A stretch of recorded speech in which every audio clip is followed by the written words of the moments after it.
तो जो थ्योरी दी जा रही है उसमें कई सारे ऐसे सवाल हैं जिनका जवाब अभी तलाशना होगा और मुंबई पुलिस को जवाब देना होगा। आखिरकार घर में जो हमलावर घुसा, इस पूरे मामले को लेकर के क्या वो सैफ का जानकार था? ये बड़ा सवाल है। सैफ का जानकार था या घर में जो लोग और मौजूद थे क्या उनका जानकार था? फ्रेंडली एंट्री क्या कराई गई थी? पुलिस की ओर से यह बताया गया कि घर में घुसा था हमलावर, चोर हो सकता है या फिर हमलावर उसे मान के चला जाए। सवाल यह है कि सिक्योरिटी क्या कर रही थी? रात के 2 बजे घर में घुस जाता है कोई शख्स वहां, और आखिरकार सिक्योरिटी जो बिल्डिंग में होती है वो क्या कर रही थी? ये बहुत बड़ा सवाल है। पुलिस अब तक जो है इस बारे में कुछ भी खुलकर क्यों नहीं बता रही है? स्टाफ ने हमलावर को पकड़ा ये कहा जा रहा है, लेकिन हमलावर को जानता है स्टाफ? ये बहुत बड़ा सवाल है, क्योंकि स्टाफ पर भी शक करना होगा, क्योंकि यहां पर एक शख्स की जान का सवाल है और सेलिब्रिटी सैफ अली खान जो है उनके सिक्योरिटी को ब्रीच करके एक शख्स कैसे पहुंच गया? हमलावर की तलाश की जा रही है। क्या पहचान हो गई है? और अगर पहचान हो चुकी है तो इसके बारे में बताया क्यों नहीं जा रहा? वो 30 सीसीटीवी कैमरे जो लगाए गए हैं घर में, उस पूरी बिल्डिंग में लगे हुए हैं, अब तक अगर उसकी पहचान हो चुकी है तो पकड़ में क्यों नहीं आया है? मुंबई पुलिस जो कि देश ही नहीं दुनिया की सबसे एक्टिव पुलिस फोर्सेस में से एक है। एक्टर सैफ अली खान पर हुए हमले को लेकर बांद्रा पुलिस की ओर से बयान जो जारी किया गया है उसमें पूरे वारदात की क्रोनोलॉजी बताई गई है कि कैसे हुआ। यानी अभिनेता सैफ अली खान के घर में रात के 2 बजे उनकी हाउसकीपर श्रीमती अरियामा फिलिप्स उर्फ लीमा को एक अज्ञात व्यक्ति ने पकड़ लिया। गौर से सुनिएगा, एक अज्ञात व्यक्ति ने पकड़ लिया। हाउसकीपर जब चीखने लगी तो सैफ अली खान आगे आए और तब उस व्यक्ति ने उन पर धारदार हथियार से हमला कर दिया।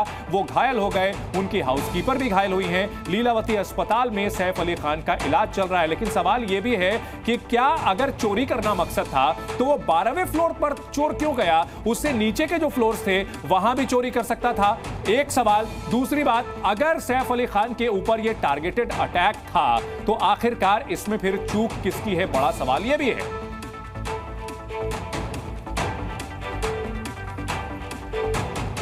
और जी न्यूज लगातार फिल्म इंडस्ट्री से जुड़े हुए लोगों से भी बातचीत कर रहा है और हमारे साथ अभिनेत्री लीजा सिंह जुड़ चुके हैं। लीजा जी, स्वागत है जी न्यूज पर आपका। इस पूरे घटनाक्रम को लेकर के क्या कहेंगे आप?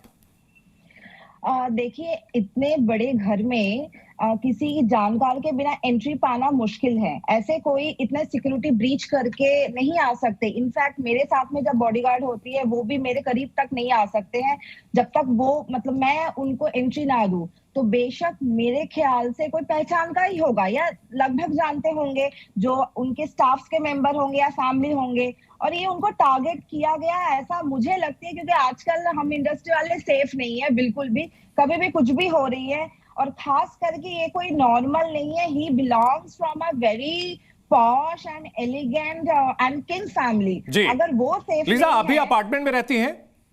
जी। अपार्टमेंट में सुरक्षा के क्या इंतजाम होते हैं? हमारे दर्शकों को बताएं किस तरह से, मान लीजिए पहले सिक्योरिटी का लेयर होता है, फ्लोर्स पर जाते वक्त कितने कैमरे होते हैं, क्या रहते हैं इंतजाम? आप हमारे दर्शकों को बेहतर बता सकती हैं।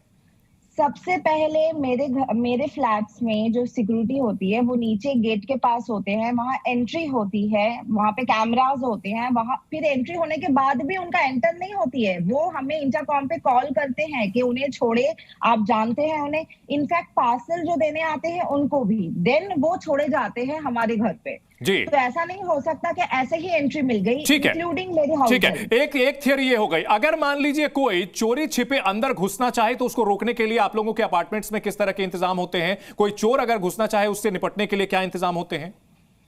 हमारे अपार्टमेंट पे 1 नहीं 3 सिक्योरिटीज है।